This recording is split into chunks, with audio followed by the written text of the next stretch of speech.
В эфире информационная программа «Настоящее время. Азия» с главными событиями дня. В пражской студии я, Динара Аргин. Сегодня в программе. Продолжаются бои за афганский Кундуз. Талибы и правительство по очереди заявляют о контроле над городом. В координации с афганскими силами безопасности нам удалось очистить все части города Кундуза от талибов. Предвыборная гонка в Кыргызстане запомнится скандалами и непомерными тратами партий.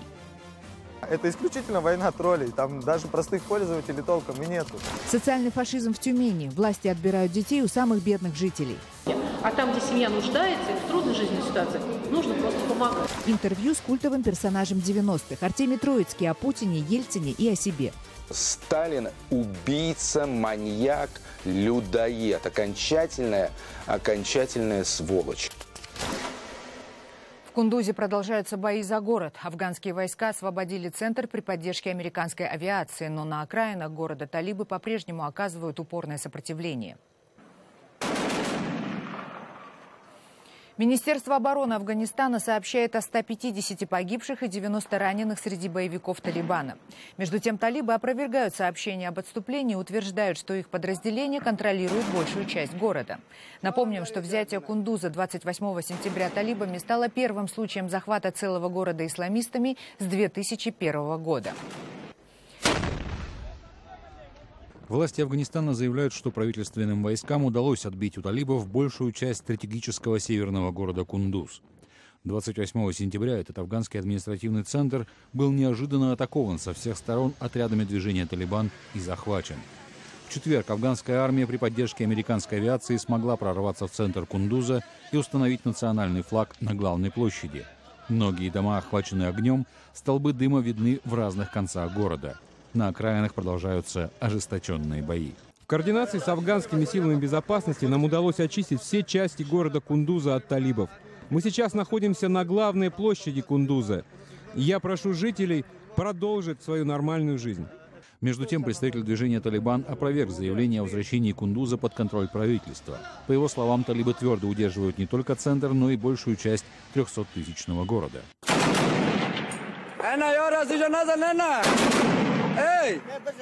Талибы заявляют, что контрнаступление афганской армии на Кундуз было бы невозможным без авиационной поддержки американцев. Также остается неизвестным число американских военных, которые были отправлены в Кундуз в начале недели, чтобы консультировать афганских союзников. Кундуз стал первым с 2001 года городом, который полностью удалось захватить талибам. Наблюдатели уже назвали его потерю неловким поражением США. В понедельник, 28 сентября на рассвете, талибы застали врасплох афганских полицейских и армию. А уже к ночи весь город попал в руки исламистов. Правительственные чиновники и население в панике бежали в аэропорт, который находится за пределами города. Таким образом, Талибан одержал самую большую победу за 14 лет войны с международной коалицией и правительством Афганистана. Эта победа опять может развернуть общественное мнение страны в сторону талибов. Захват города талибами стал очень чувствительным ударом по США и НАТО, которые в последнее время заявляли, что выучка афганской полиции и армии неуклонно улучшается.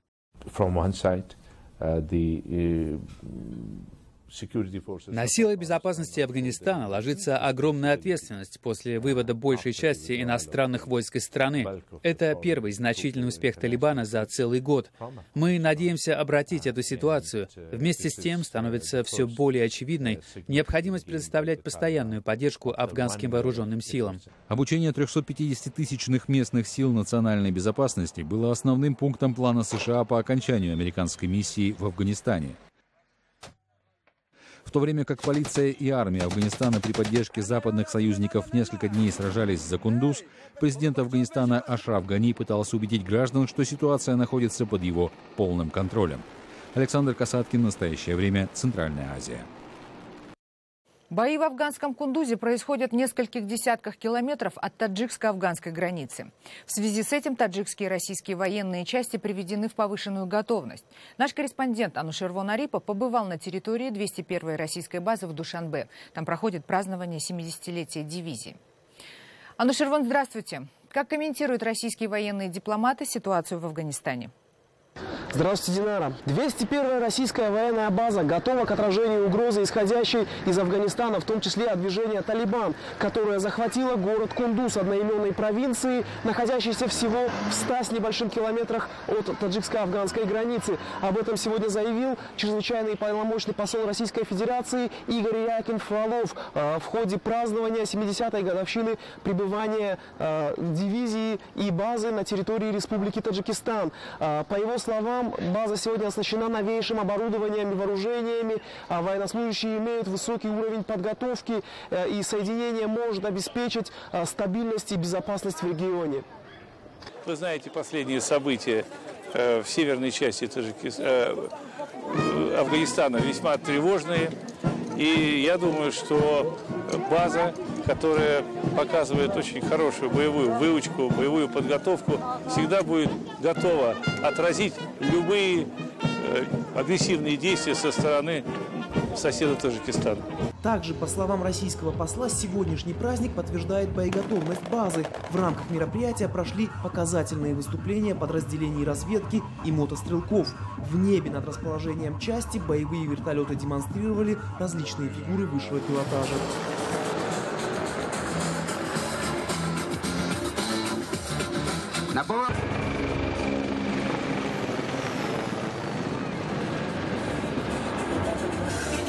Правый боевой разворот.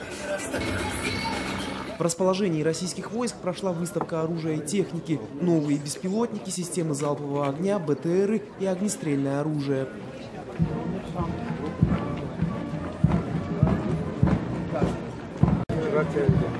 Я все время Пограничные войска Таджикистана с учетом эскалации ситуации приведены в боевую готовность. По словам руководителя пресс-центра Главного управления погранвойск страны, граница под полным контролем. Предприняты все меры безопасности. В текущем году на границе Таджикистана с Афганистаном заметно усилилось присутствие вооруженных формирований и боевиков. Таджикистан и Афганистан имеют 1344 километра общей границы. Кундуз считается стратегической точкой, имеющей прямой выход на Хатлонскую область Республики Таджикистан, а значит, под угрозой вся республика. Динара. Спасибо, Анушервон. Россия нанесла несколько десятков авиаударов по сирийским территориям. Целью атаки стали позиции повстанцев в регионе на северо-западе страны, контролируемом Союзом, известным как Армия завоевания, передает BBC со ссылкой на ливанское телевидение. Однако США опасаются, что реальной целью России стали противники сирийского президента Башара Асада, не связанные с исламским государством.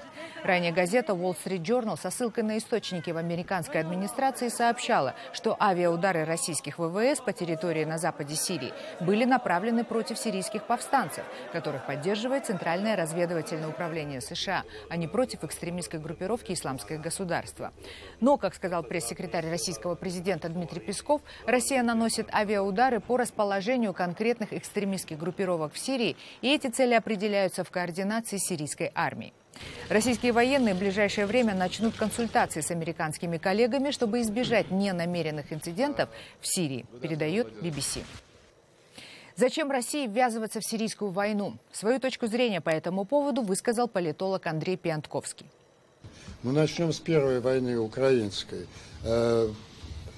Почему он так сопротивлялся, совершенно невинному, казалось бы, соглашению об ассоциации с Европой, и, собственно, вокруг этого и начался конфликт и война, потому что он видел в этом возможность для Украины изменить правила игры внутри себя, встать на путь европейского вектора развития, и успех на этом пути был бы совершенно притягательным примером для русского общества. Собственно, ведь война с Грузией началась даже не из геополитических соображений, а потому что вот хотя бы очень скромный, но очень явный, бросающий в глазах любому русскому туристу, а их было миллионы, успех реформы полиции, оказал очень серьезное воздействие на русского. С Украиной мы воюем для того, чтобы Украина не двигалась по пути реформы и не стала заразительным примером. А вторую войну мы начали с того, что проиграли первую, и нужно сменить повестку дня. Кыргызстане в ближайшее воскресенье, 4 октября, состоятся выборы в парламент Республики Жугурку-Кенеш. Эти выборы признаны самыми затратными в истории Кыргызстана. Как проходила предвыборная кампания, о скандалах и реальных расходах партии в репортаже Жибек Бегалиевой. Если честно, это для меня было необычно. Первый раз такое письмо.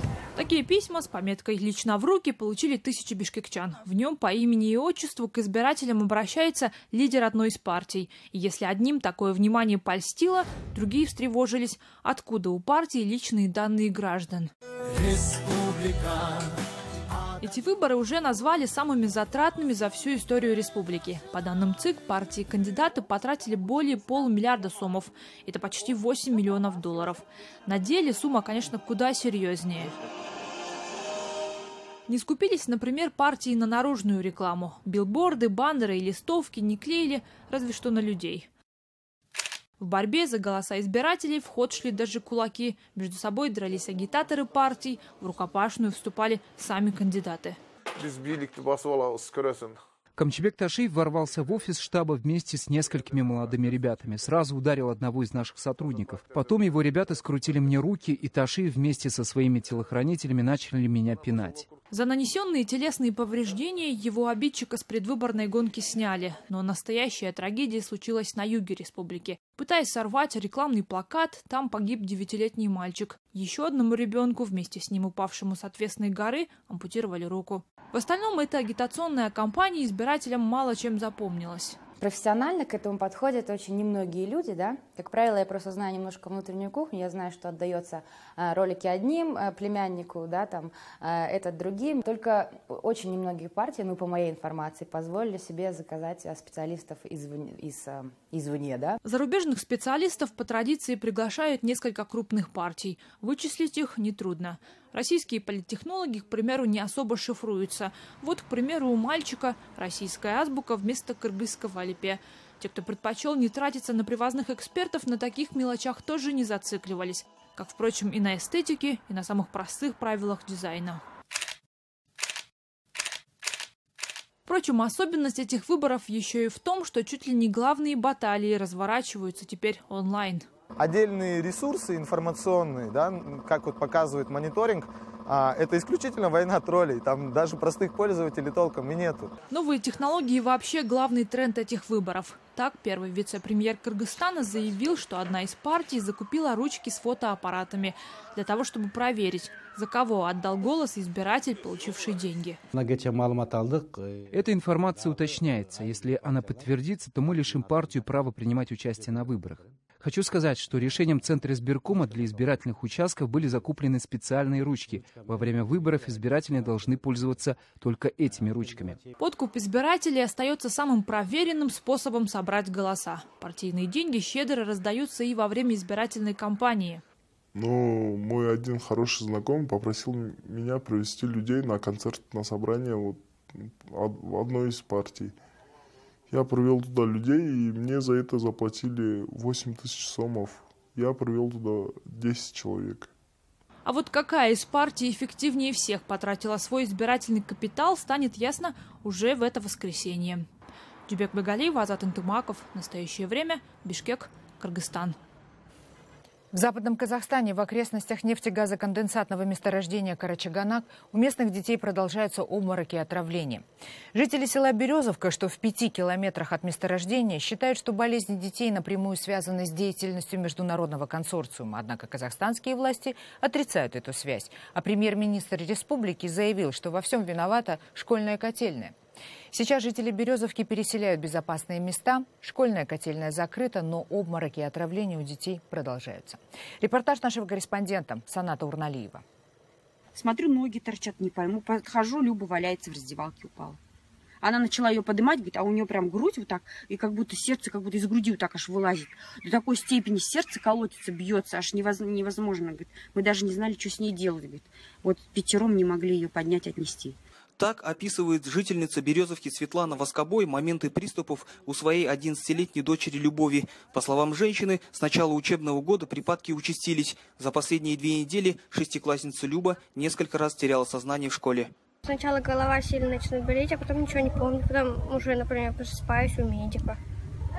А так до этого ничего не помню. что было. Люба не одна такая. Еще 4 родителей рассказали, что дети постоянно жалуются на головные боли. Они задаются вопросом, если котельная, которая названа источником отравления, не работает, то почему дети продолжают болеть? Ну, хотят власти признать котельной, пусть она будет, эта котельная. Но тогда надо находить все-таки причину, из-за чего все это у детей происходит. А получается, что у нас дети... Именно то, что у нас будущее дает нашей стране, нашему, как говорится, государству, да, у нас получается, мы на них, можно сказать, плюем, мы не ищем причину, мы не можем ничего сделать ради этих детей. Врач местной амбулатории Магаз Суиндыков подтверждает, школьники часто обращаются с жалобами на плохое самочувствие. Сегодня зафиксирован очередной случай. Ну все нормально, там головная боль, обращайтесь головной болью, потом минут 10-15 вот так полежит, потом обратно идет на урок. Какую медицинскую помощь вы оказываете? Мы помощь там вентилятором свежий воздух даем, все, больше ничего не делаем, нормально. Они сами приходят, все нормально. Новый директор школы, назначенный с этого учебного года, сославшись на занятость, от комментариев отказалась. Никакой комментарий в данный момент дать не могу. Мне сейчас на уроки надо идти. Котельня не виновата. Это газ виноват, выброс газа, а не котельня. Иван Здоровенко работает оператором на школьной котельной 5 лет. Говорит, что не припомнит ни одной аварии. После прошлого отопительного сезона власти котельную опечатали. Месяц назад установили вот эту будку. В ней власти планируют оборудовать новую котельную.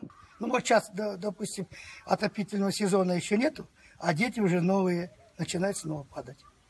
Котельная не работает примерно? Котельная не работает. С 15 октября только будет работать фактически. А дети уже вот 4 новых поступления. Сельский аким Жубаныш Хайрулин на камеру говорить отказался, но сообщил, что к нему никто из родителей с жалобами не обращался. Говорит, что экологическая ситуация в Березовке под контролем. Сельчане готовятся к переселению. Однако сразу после этих слов в школе в очередной раз без сознания упала Любовь Воскобой.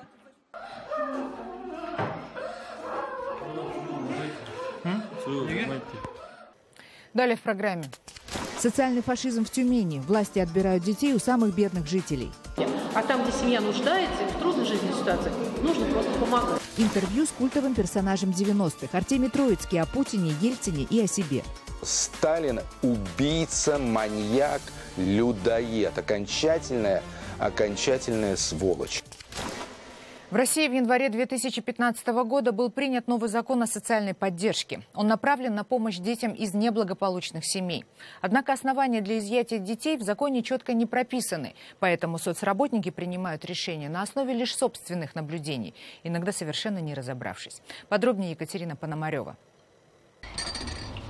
Давайте садитесь, сейчас будете кушать, садиться. Данил, все, ставь велосипед, завесу, давайте. После того, как эту многодетную семью навестили соцработники, маму младшим заменяют старшие. Лариса Шадрина умерла от пережитого стресса. На небогатую, но дружную семью, в которой росли 5 мальчиков, пожаловались соседи, дескать, плохо живут. Пока глава семьи был в отъезде, в квартиру нагрянули полицейские и младших увезли в приют. Мать пыталась помешать, но церемониться с ней не стали. На правой руке вена лопнула, синяк был, значит, на левой руке так же самое, вот где возле мизинца, вот эта косточка, где находится, тоже вена лопнула, значит, вот на этих мышцах, как вот сзаду брали ее, хотели руки закручивали, что остались вот следы от пальцев, ну вот эти вот. Шадрины начали судиться с полицией и соцслужбой. После очередного заседания Лариса, которая страдала сердцем, и умерла. Только тогда о деле Шадриных заговорила вся страна, а мальчиков быстро вернули отцу. Выяснилось, оснований для изъятия детей не было. Мальчики чистые, сытые, родители не алкоголики. У чиновника не ограничены критерии оценки рисков в семье. Собственно говоря, что хочу, то и ворочу. И вот это очень плохо, именно это и хочет скорректировать родительская общественность, сделать так, чтобы чиновник мог отобрать ребенка только там, где действительно есть опасность для жизни или здоровья. А там, где семья нуждается и в трудной жизненной ситуации, нужно просто помогать. Все же в большинстве случаев органы опеки забирают детей из неблагополучных семей. Но в январе этого года власти приняли закон о так называемом социальном сопровождении. Он дает право государству вмешиваться в жизнь любой семьи в любой момент. И если конкретному чиновнику, который будет на выезде, что-то не понравится в доме, без суда и следствия детей увезут в приют. Основания для изъятия в законе четко не прописаны. Приходим к ситуации, когда фактически у людей изымают детей за бедность. Это безумие, это социальный фашизм. я бы этот термин мог использовать. То есть вместо того, чтобы помогать семье, нормальной, трудящейся семье, не социальной семье, а именно нормальной семье, почему-то детей изымают. Общественники подсчитали, на каждого такого изъятого ребенка приютом выделяют 50 тысяч рублей в месяц. Куда разумнее было бы, например, перечислять эти деньги нуждающимся. И никаких трагедий. Сейчас в России только по официальным данным за чертой бедности живут 22 миллиона человек. Большинство из них трудоспособные люди с детьми. А значит, все они в группе риска. Так что сейчас общественники создают фонд помощи таким семьям. Екатерина Пономарева для настоящего времени. Артемий Троицкий, известный российский музыкальный критик, журналист и телеведущий, культовый персонаж 90-х, вынужденный переехать в Эстонию из-за своих политических взглядов. Дал большое интервью программе «Настоящее время». Мы приводим его фрагмент, где Троицкий говорит о феномене ельцинской эпохи, ностальгии, музыки и политики. Я смотрю на вас или в камеру? На вас, наверное. Ага, да, конечно. Я сделал открытие, что вся послевоенная история нашей страны, России, ну а до этого СССР, что она вся складывается из одинаковых десятилетних циклов. И циклы такие, что, скажем, 50-е, они очень похожи на 80-е. Они тоже ужасно плохо начинались, зато очень интересно и многообещающе закончились. Напротив, 60-е очень похожи на 90-е. То есть они очень хорошо начинались, но очень печально закончились.